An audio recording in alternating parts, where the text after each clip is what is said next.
Section 2, Chapter 7. Hashpa'as HaKochavim, the influence of the stars. What we're going to be talking about in this chapter is astrology. We're not going to get deep into it, but at least the concept of what it means and why it actually might be relevant. And what he's not going to discuss is the modern astrology. I have some preconceived notions about astrology. Most people do.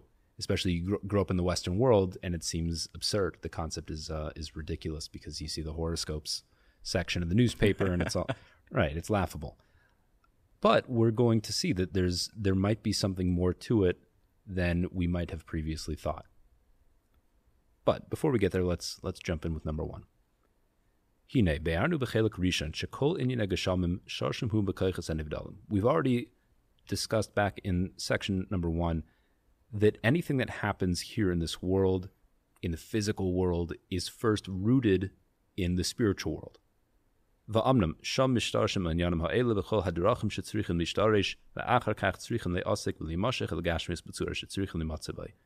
things originate in the spiritual realm, and they show up exactly as they were in their potential form in the spiritual realm. They show up exactly the same, copied into this world. Manifest. Huchnu hagalgalim v'koichavehem, shibohem uvesivoisehem nimshachem enatakim kol oisem enyanim shenishtarshiv nizmnu lamalo beruchnis al-gashmis poilamato v'oinem poilamato haru'uya. So, in order to facilitate that, Hashem prepared he uses an interesting word here, galgalim, which means spheres. We could probably translate that as galaxies.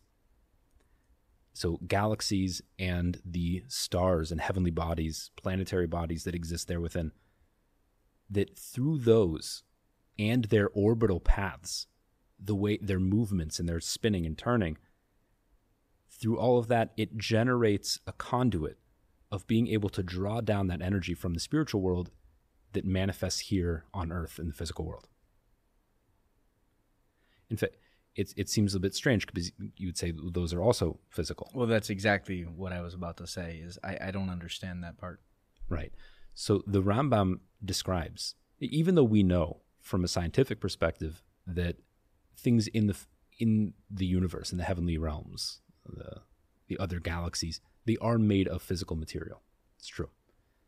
The Rambam describes that although that is true, they are a step closer to spirituality. They still exist within the physical realm, but they are on the outer limits of these concentric realms. So this is talking about as we get out into space, the farther we get out, the more, the closer it comes to the spiritual. I don't know if that's true. It might be true. But what he says is that within the Earth's atmosphere, that is the destination for all energy. And then beyond the Earth's atmosphere, you have everything else in the universe, essentially. And all of that is one step removed from the destination of physicality, which is here. And even though those things are also physical, they are closer to spirituality. Now, is it true that when you go physically farther away from Earth, it becomes more and more spiritual? I'm not sure. I think astronauts would tell you it does. That it gets less physical? And that it gets more spiritual. Oh, the ones who have been on the journeys, at least, they'll tell you. It's like a known thing. We got to, when I was at NASA, we got to, like, routinely go and listen to astronauts and, big famous people like Gene Kranz. They would just come speak in an auditorium. They'd let us know, like, in the morning, like, hey, Gene Kranz is going to come talk in the auditorium this afternoon if you want to show up. And so people would just, like, leave what they were doing at work and just go sit in the auditorium and listen to, like, this legend in the space industry. What did he say? Gene Kranz talked about the Apollo era and, like, what it was like in mission control. It was cool. Definitely an awesome guy. Like, he's the type of guy who should be running NASA now, but he's not. But the astronauts say that it's a spiritual experience, being out there and recognizing so clearly that we're designed to be there, on Earth. They're looking at the only place probably in the universe that could just support us. That seems designed for us, or we're designed for it. It doesn't matter. And now we're like venturing farther outside of it, and you get to look at the only place that's really our home. They described it as a very spiritual experience, and I've heard secondhand accounts of that same idea from the people who touched the moon. Interesting. So, right, that experience might be it might be an experience of awe. Mm-hmm. Maybe not necessarily being there. You're in a higher dimensional realm, or a higher spiritually dimensional realm. You don't think that connects you to the Yirat Hashem? Might be. I'm not sure. When I experience it, I'll let you know how I feel. It's probably, I wouldn't hold your breath. Well, there's not much oxygen up there, so I would have to. It wouldn't help. This geocentric view of reality also might seem strange to us in our post-Copernicus world, that like Earth is the destination of everything, even though we know that the Earth is in an orbital path around the sun. Mm-hmm. I'm not sure if we've discussed this on this podcast before. I don't think so. Please continue. Well, that might be true physically. It doesn't necessarily mean that the Earth is not the destination for all of the energy of reality. Just right. Because the Earth happens to be orbiting the sun, that could just be part of the system, but it's designed in a way that everything services the Earth. There's another principle that reality is defined from within our perspective. And so then, of course, Earth is the center of reality. I've heard some interesting theories. Even though the Earth rotates around the sun, there are certainly ways, and they're not justifiable. Like as a hypothesis, it doesn't meet most of the criteria as far as being the simplest thing that can explain the way things work.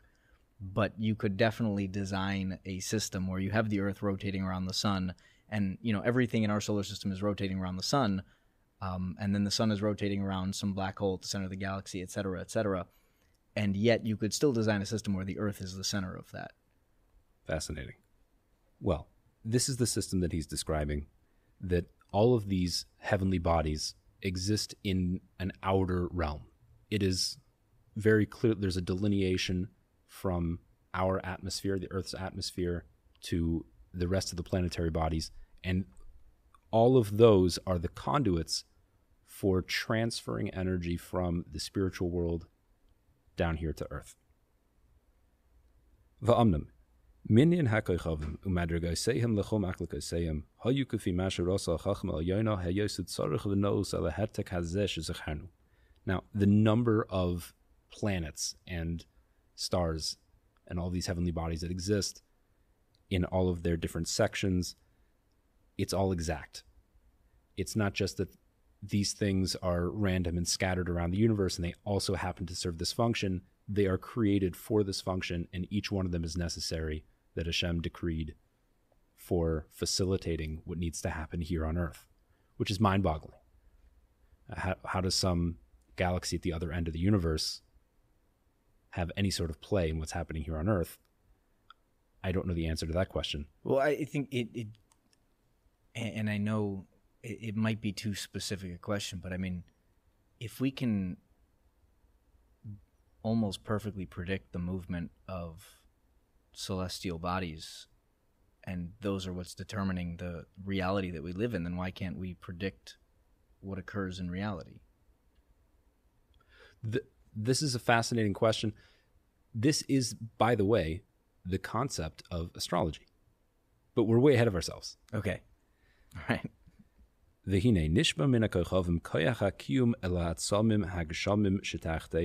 Now, from these stars, you have the influence of energy that then supports the basic existence of physical reality here on Earth. They are what's funneling that source energy that is destined to arrive here from the spiritual world. Number 2.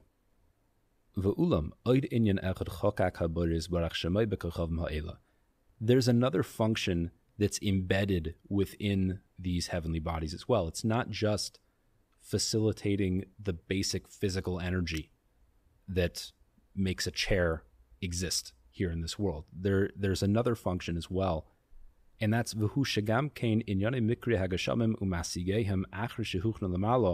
it's also things that happen in this world. It's not just the basic existence, but also traits and things that occur, events. Once they've been prepared in the higher realms, they are then drawn forth from those heavenly realms where everything is decreed by Hashem and channeled through the stars and then manifest here in this world. Derech mashal, for example, hachayim, life, oisher, wealth, chachma, zer v'chiyotz b'zeh, intelligence and children being born, all of these things that happen, and even on a personal level, traits. All of these things are first determined in the spiritual realm. They're first decreed in the spiritual roots of reality. Now, up there, it's still very generalized. The concept of intelligence, for example. That energy of intelligence exists in the higher realms, then comes down, filtered through the various spiritual realms, through branches, becomes more and more specific, until it's funneled through the stars and manifests very specifically as your intelligence. And it takes on also the flavor and the style of that particular heavenly body, star, or planet that it was channeled through.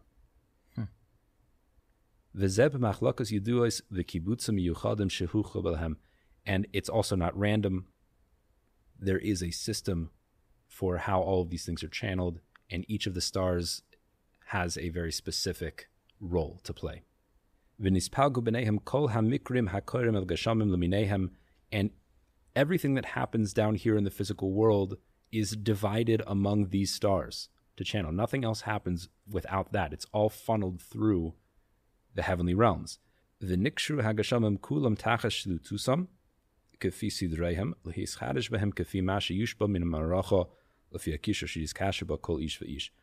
All of the physical world is now tied together under the influence of the stars, according to their order and how they're moving, so that things might happen in this world, and there's an influence that's coming from this system. That's actually a wild statement.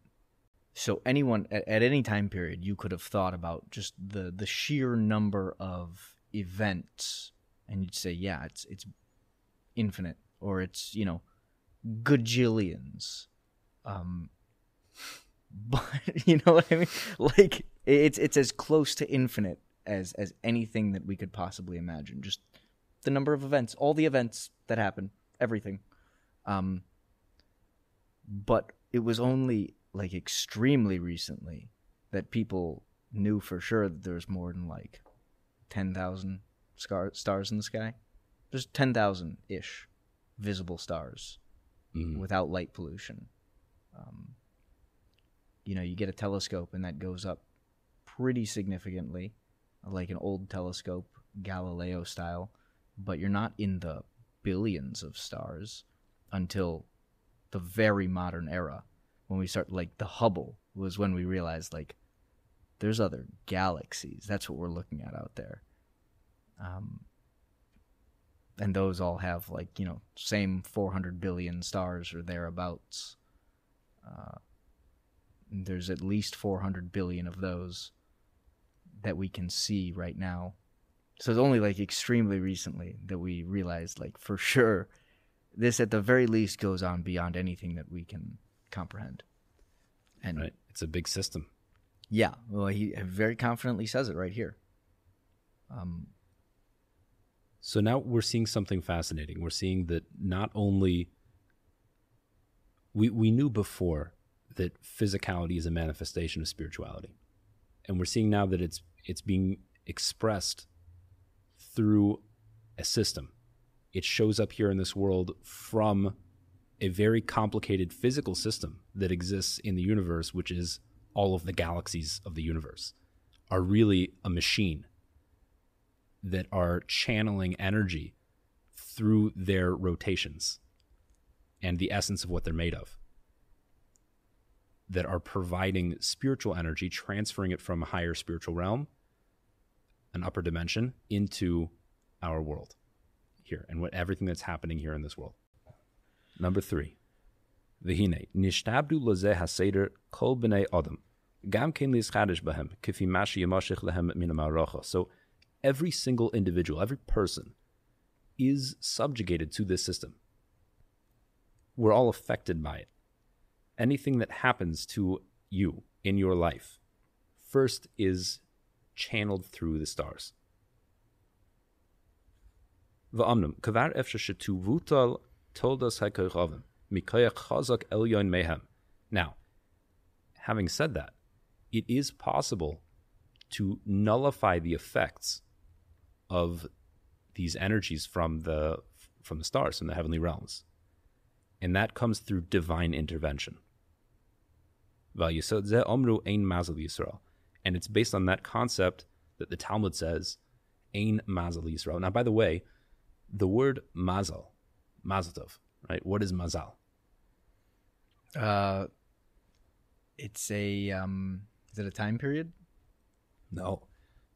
People might translate it as luck, maybe. Right, but I know it's not that. Well, it actually might be. I'm not sure what the original concept of luck is. Nowadays, we treat luck as things should randomly happen well for you. But I think that in older cultures, they treated luck as something real, fortune. And it might actually be a similar concept to mazel. But what mazel really means, it comes from the word, etymologically speaking, it comes from the word nozel, which means to flow. Mm. So mazel is the flow of energy from the stars down into this world. So when you say mazel tov to someone, it's a blessing. You're wishing them that the mazel that they're receiving should be good. Interesting. Okay. Yeah. All right. I'm understanding this. So now, yeah. So every person is subjugated to his or her mazel. When a person is born under certain circumstances, there's a certain time of the year where stars in the sky are present where they wouldn't be in other times of the year. And those have active energies that are influencing the world at those times. And the specific day of the week and the specific hour of the day, all of these come into play because of the positioning of heavenly bodies. It's all real, and it all has an effect on the person, what's going to happen to them in their life, what kind of traits they'll have, their personality, their physical traits. All of these things are influenced to some degree, not completely, but influenced by the positioning of the stars. Well, this actually, and this is what there's part of me that always wondered why the planets played, such a large role. But I mean, as far as we're concerned, the planets are going to be the things that change the most. Like from person to person, over the course of a year, the stars don't change that much, but the planets will change wildly. So that actually makes sense. That would be the focus, if that's what's changing. I mean, if everything's being filtered through that, that's the final filtration stage, I guess, before coming down to us in physicality. You're saying planets within our solar system. Right. So actually, the Talmud does say that every hour of the day is dominated by an energy of one planet. And by the way, when we say planets, we're talking about the sun and the moon are both counted, because it doesn't really matter how, right? We're talking about heavenly bodies. Celestial, well, yeah. Right. So the sun and the moon are two of them, and then it goes from Mercury, Venus, Mars, Saturn, and Jupiter, and that's it. So these 7... That's fair. That's it. Right. So these 7 are the ones that cycle through 7-hour periods of the day. Each hour is dominated by one of these planets, planetary bodies at least, and then the cycle restarts. However, the month of the year also plays a role because that's a regular cycle. If you would look up into the sky, you will see over the course of a year an entire cycle of how the stars look because of the revolution of the Earth around the sun. By the way, the horoscopes that you might have heard of and your sign, this is something that is recognized by Torah, that it's real, because there is an influence in these 12 constellations. You can break up the sky into 12 sections. Each lunar cycle will also represent that time period where a certain part of the sky is present. And so therefore these energies are real. Now, there is a certain degree of overlap of Torah sources that verify what a lot of non-Jewish sources say about astrology and the energies that are present in a person's sign. But it's extraordinarily complicated, and it's really not part of the Torah tradition. The Torah recognizes it as a reality as much as basic physics, but the Torah also doesn't teach physics because it's not really relevant. I don't know. This sounds like a kind of cool skill or ability to have. I mean, what do you gain with this? I mean, like if someone were a master at this, or what the Torah says can be done with, because I would imagine that it's not going to tell you that you can predict the future. So, I mean, is it basically you'd be good at giving Excellent horoscopes? question. This is actually in number 4. Let's finish number 3 right now, and we'll come right back to this. So the point that we made in number 3 is that people are dominated by mazel. People's lives are affected by mazel. There is an exception to that, which is if Hashem will intervene with the mazel. There is a somewhat famous statement in the Talmud that says, Ein mazel Yisrael. There is no mazel for the Jewish people, which means a number of things. Some people erroneously believe that the Jews are not affected by mazel at all. And that is not true. Every person is affected by mazel, just like everyone's affected by physics. What it means is that the Jewish people have a unique capacity to override mazel through a deep connection to Hashem. If there would be a necessity for it, like, for example, Hashem splitting the sea, that would be an override of the system. Hashem has now intervened with reality. And if there is an override of mazel, it will look like that in the physical world. Just like there's been a very clear interruption to the normal processes in the spiritual world and in the heavenly bodies, there is going to, in the physical world, show up something that doesn't look right, like these miraculous events that take place. The Gemara, the Talmud, gives a couple examples of, on a personal level, someone who did a great act of kindness, for example, that was maybe for their level superhuman, and then they merited a miraculous salvation. And that was brought in the context, the Talmud says, as an override of their mazel, of what would have happened to this person. And it does show up miraculously. So it is possible to interrupt and override the system, and that is if you have connections with the boss. So that's what we learned in number 3. Number 4. V'amnam mishpatei ha'ashpa hazoy shel kochavim. Gam heim mugbalim kefi masha gazer ha'chachmel yonah hayos knows. Now, the laws, the rules of how the influence operates coming from the stars, it also has definitions, and it's able to be studied and learned.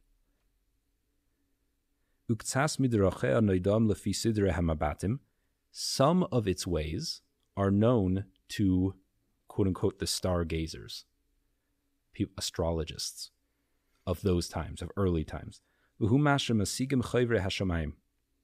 This is what these stargazers and astrologists were able to look into the sky and interpret the movements of the stars and the positioning of heavenly bodies and recognize what implications that will have in this world.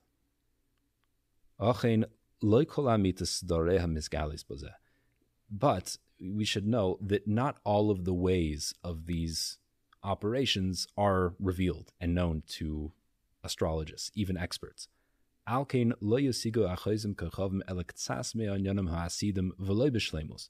So even if someone does have a mastery over this skill of being able to interpret the stars, they won't be able to confidently predict the future. Even without interruption, even without free will or intervention from Hashem, it is not possible to have a complete knowledge of the future just based on this method, because we don't have a complete knowledge of the system. It's too complicated. We know basic principles. Well, and also it would imply cutting out God, right? Not necessarily. It's similar to, I heard this analogy once, it's very good. If you would take a seed and bring it to a farmer, and the farmer will tell you, he'll look at the seed and he'll tell you, you know what, if you drop this now in this soil, then you come back in a couple years and it's going to look like this. And then if you wait 10 or 15 years, there's going to be this big tree here. It's going to look like this. It's going to have these leaves and these branches. You wouldn't be able to, you're looking at a seed. You don't see any tree here. So this person is predicting the future. He's not predicting the future. He knows seeds. He understands how the world works and the natural processes of things. And he understands that if without intervention, as far as he knows, if nothing else changes, the normal thing that should happen is that the seed will grow into this kind of tree. He just knows the process. Now, there might be a multitude of factors that could affect that tree. There might be, what he's telling you is a 90% chance that it's going to look exactly the way that he predicts. But it could be that there's some chemicals in the ground or some other variable that will affect the outcome of this tree, that it might not grow at all, or it might have a defect or something. And so he's using his knowledge of seeds to be able to, quote unquote, predict the future, but it's not real. He's not looking into the future. He's not seeing what's going to happen. He just sees causes and is predicting effects. And that's the same thing that's happening here with astrologists. They're seeing the position of these stars should indicate this is going to happen in the world tomorrow, next week. And this is very different than a prophet, because the laws for a prophet, if the prophet tells you, now a prophet can predict the future, because what a prophet is doing is he is directly channeling Hashem. And we'll speak about prophecy later in this book, actually somewhat soon.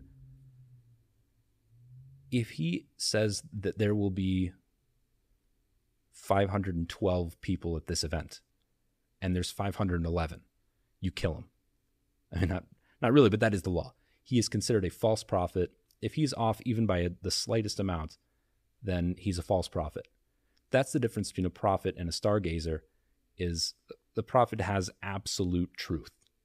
It's much better longevity in being a stargazer, it sounds like. True. It's better for your health. It's also easier.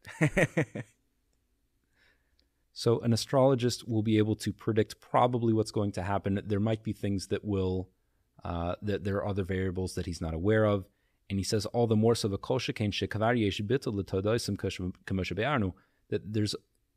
there's also the possibility of any of these effects being just canceled by Hashem. So it's not 100% reliable.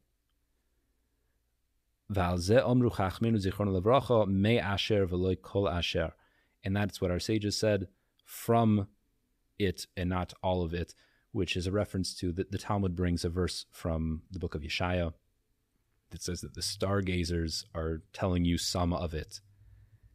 And so the sages jumped on that verse, and so you see here that they don't have complete information. They're able to predict a certain amount with a certain level of accuracy, as we've explained.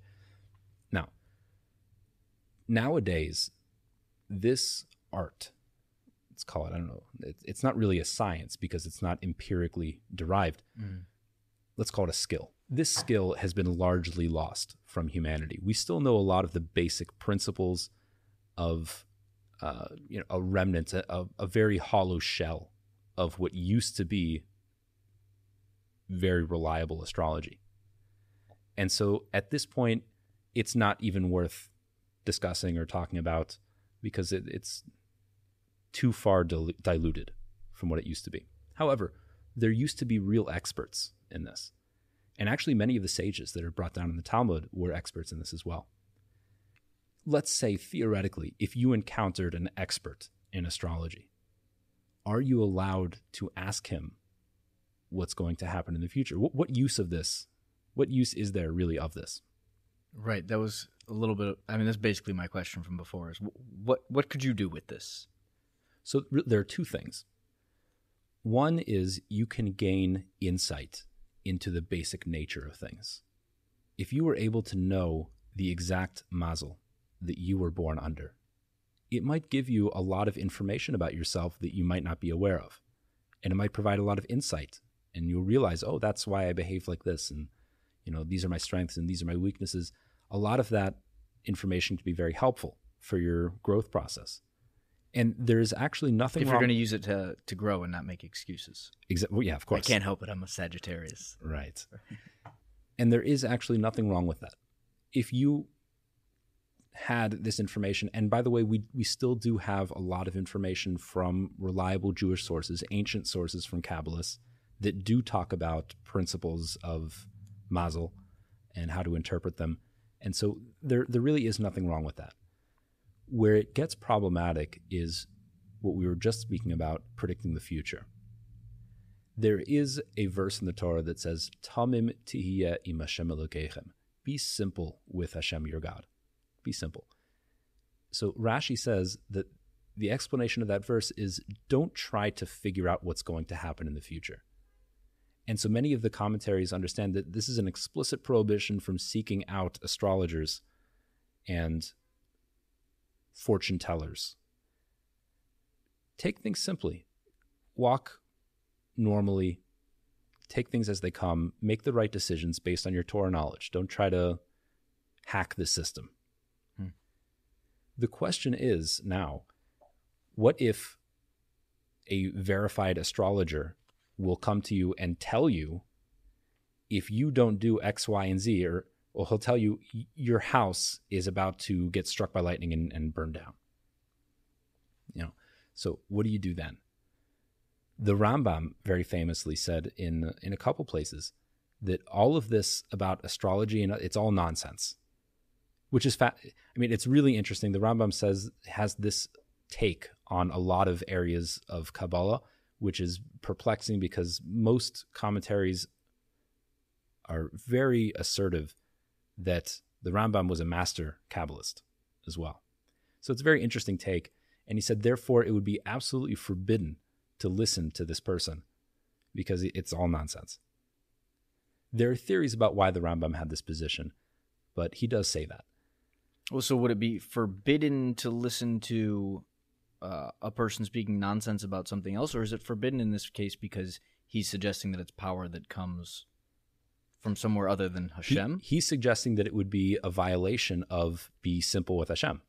Okay. Right? You're buying into all this heebie-jeebie nonsense. Just be simple. So not only would it be a prohibition to seek out an astrologer, but to listen and get engaged and sucked into all of it would also be problematic as well. However, there are dissenting opinions, probably the majority opinion. The Rashba, for example, writes in a responsa that if, again, it is a prohibition to seek out an astrologer, but if he, again, someone who's verified as a master of this, would tell you, for example, your house is going to burn down, not only is it not a prohibition to listen to him, it is prohibited not to listen to him. Because he says, Ein somchin ala nes, we cannot rely on miracles. This person knows what he's talking about. If he says, now you're not allowed to ask, but if he comes and gives you that information, so you have to take action. Can I ask about his credentials? Of course. Okay. Right. That's why he said verified, right? Yeah. Again, nowadays, probably not relevant because it's mostly charlatans. Does anyone have very accurate information about this? I don't know. I'm not aware of anyone. But the point of all of this is there is a system in place. The stars are a machine that channel divine energy from the spiritual realm that manifests into the physical realm. Everything that happens here channels first through the stars. It theoretically is possible to read that and understand the nature of physical reality and also possibly what's coming, but we just don't have access to it anymore. It just, when you said the stars are a machine, it hit me. I mean, I don't know why I never thought of it that way before. Obviously, you know I'm a huge space nerd, and I've thought about the universe a great deal, but I don't think I ever contemplated the universe as a machine. But of course it is. Of course it is. Like, as an engineer, if I want to do something that I couldn't do with my hands, I'll build a machine or a tool for it. Sure. Hashem created the universe. We know it was for a purpose. So clearly it's a machine for achieving that purpose. I would say even without a religious perspective, if someone would tell a modern scientist that if you look into an atom and the makeup of an atom and tell them that, oh, it's all just random, there's like random stuff in there, it's just kind of scattered, he'll think you're a fool because you just don't know anything. It's more accurate than you might think.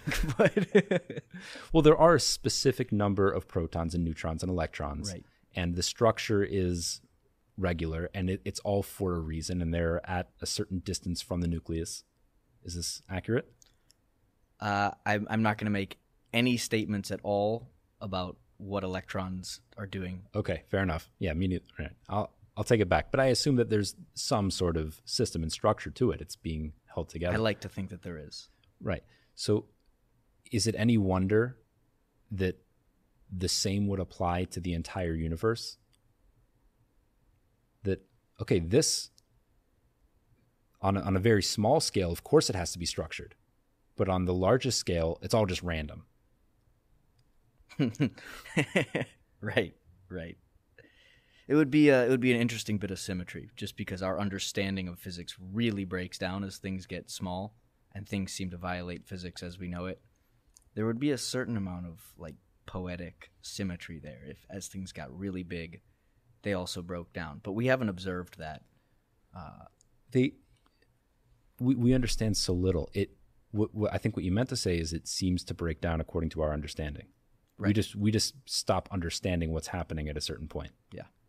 Well, that concludes chapter 7, and we'll begin chapter 8 next week.